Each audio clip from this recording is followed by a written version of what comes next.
Hey, Danny here, and welcome to my vlog, and this is altitude. I am taking the federal drone registration teachable course for the FAA's Part 107's test, and for the commercial UAS license. And I'm going to do a brief. I'm on lesson 3, and it deals with navigation basics, airport information interpretation, and chart interpretation. And it is a kick-ass subject, I'll tell you. I'm still going over it. The navigation basics, you're looking at your visual flight rules, and or the terminal area chart, which is your attack chart, and it determines where you're able to operate your USA or UAS, and where the associated airspace lateral and vertical boundaries are, and airport locations and the expanding data.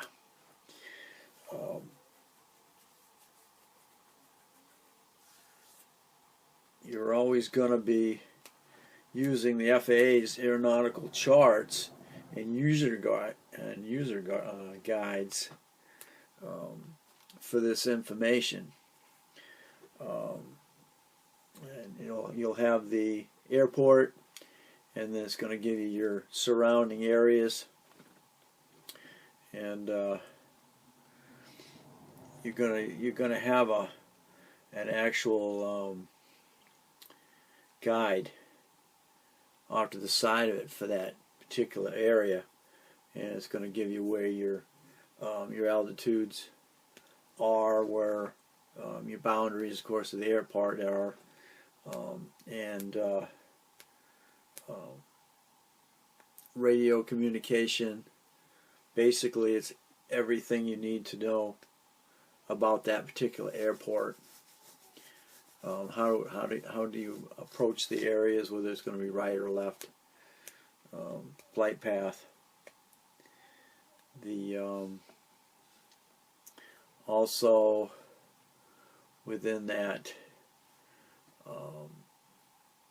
you're also going to have the natural and the artificial features of that area. Within that, you're gonna learn your latitude and your longitudinal aspects, and that's all based on your equator. So your longitude goes around the Earth like this, and your lateral is from north to south.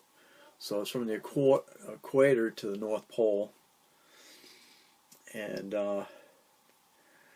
it goes your South Pole to the equator. So you're going on both sides of the equator. So your lateral is basically your north and south of the equator, and your lateral is your circle around the world, and those are based when you're doing your locations. You got your 15 north, 30 north, 45 north, and then you go the other direction, 15 south, 30 south, and then you're going to go this way around for longitudinal, and then you're going to be that'll be like 75 west, 75, you keep going west around the world, based on your prime. Of course, your equator is your imaginary circle around the world, and being in the Navy, every time we want to cross the equator, we had a ceremony. Oh, and yes, after a while they don't. It was called hazing. Every time you went across the equator,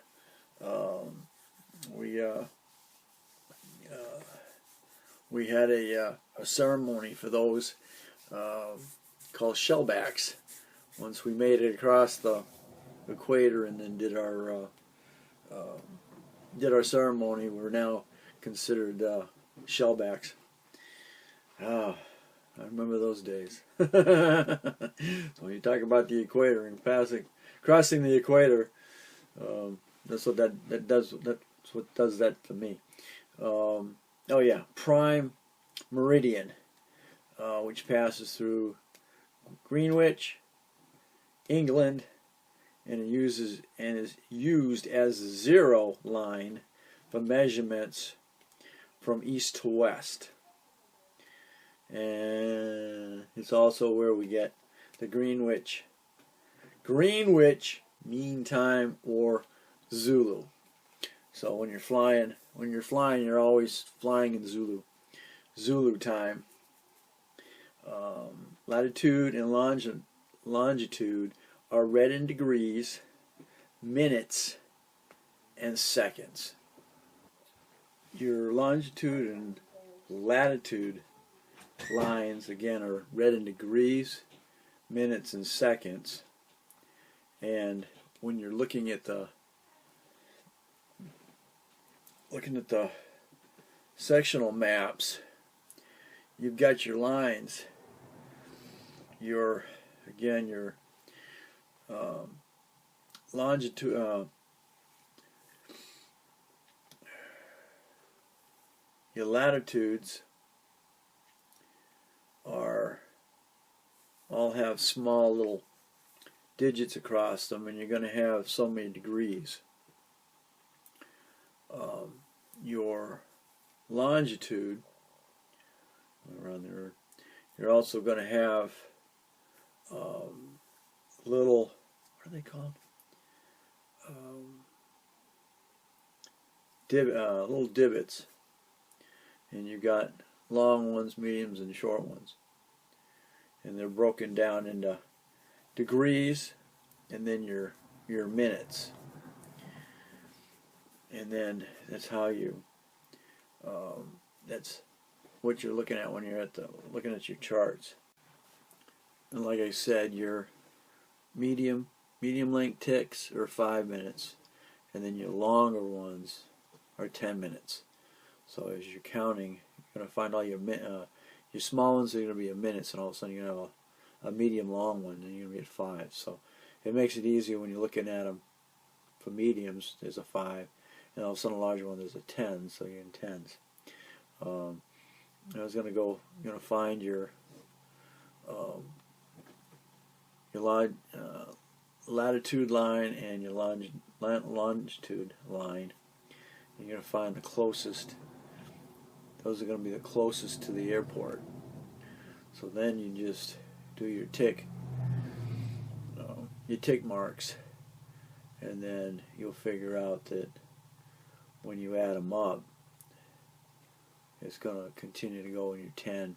So you have 5, 10, and then you're going to go 5, 10, and then you're going to take the lines up, and then you're going to come across, and then you're going to have your location. And then you're going to be able to put down that it's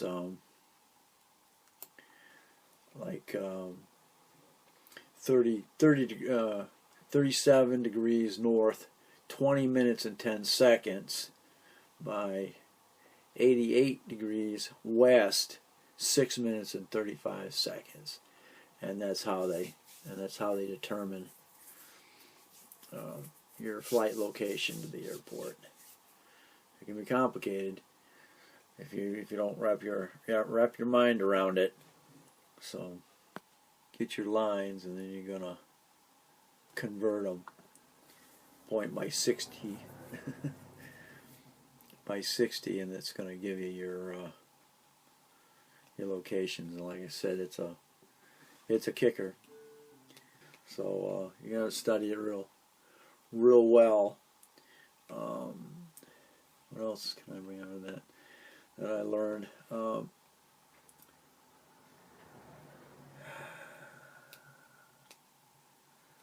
That's about all I can bring out of that section. That's the navigation basics. So and you got there's 3 sections within that within the chart study guide. So so stay tuned. Thanks for watching. Definitely you're going to want to take a course before trying to take the main test, because this is giving you an idea basically of what's probably on the test, and being as familiar with it as you possibly can. The only thing that really bites is the fact that to take the test, it's $100. Actually, it's $150. And if you fail the test, you've lost your $150. There's no refund on it. And you go to take it again, it's another $150. So until you pass it, it's $150.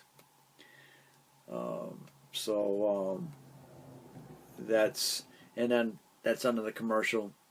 That's under the commercial thing. You know, they got you because you're making a business out of it.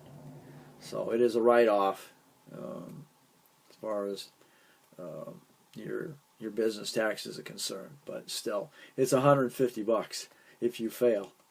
And at least you only have to do it every 2 years. But you're still going to have to refresh every 2 years in getting it, and hopefully you've made $150 in the past 2 years to make up the money that it cost you to take the test, as well as whatever outside training that you're getting. So again, thanks for watching. Don't forget to comment and definitely subscribe, and catch me on the next.